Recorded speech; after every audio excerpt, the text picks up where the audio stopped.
Hi, Hengist here from House of Hengist Comics, and welcome back to the channel. Today we're looking at France in Flames. This is a tester which we've entitled Motorised Part 1, and I'm only going to briefly really talk about the game, but I'm going to talk a little bit more about the mechanics. Our long-term objectives are to get to 42, but in the next sort of sequences after Norway's completed, we've got Holland, Belgium and Luxembourg. We'll also be dealing with the French campaign. A lot of those early lowland battles will be done as historical battles, but the French campaign will obviously be a campaign in its own right. For the forces today, really, it's French motorised and British infantry. There are very few tanks on the board. It's mainly all the support arms that go with those forces, and they're pitched basically against German Panzer Grenadier Force with 5 Panzer II tanks. Now, again, the lists and the historical way we've done this, although both players were given the option, they've taken realistic lists. They're not heavy hitting. They're not to do tank rushes on objectives.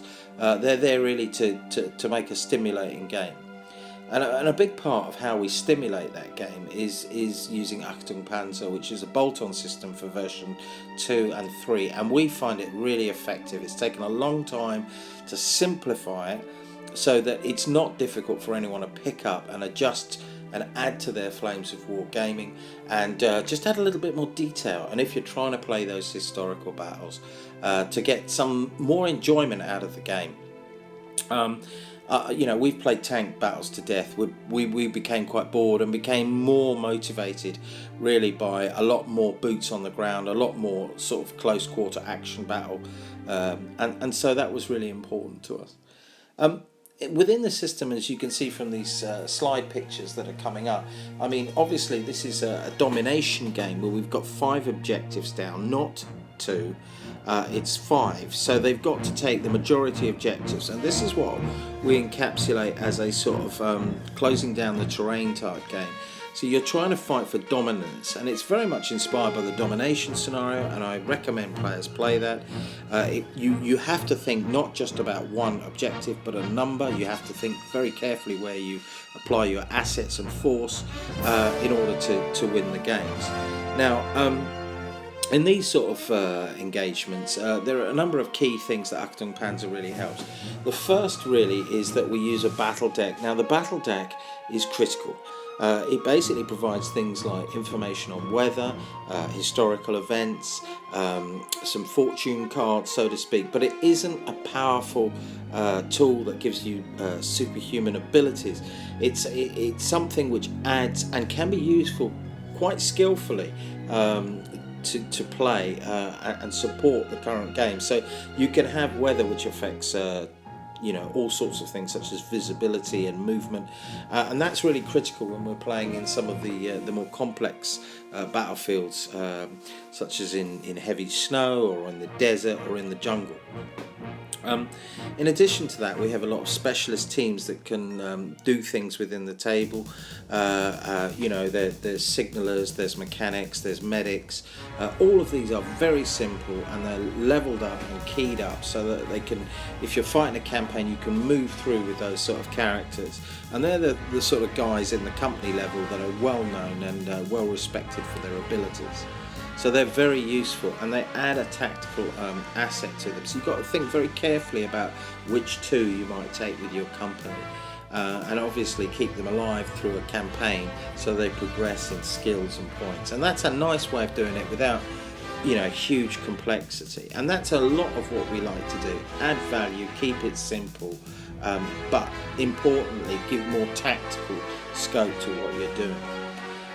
In this game tonight, it was very, very balanced, although I think the Allies are in a much better position, and we've got 6 more turns out of this tester. Certainly all the damage that we do, we've removed the sort of bale concept and effectively put, you know, instead of that, the possibility of suppressing or damaging the tanks,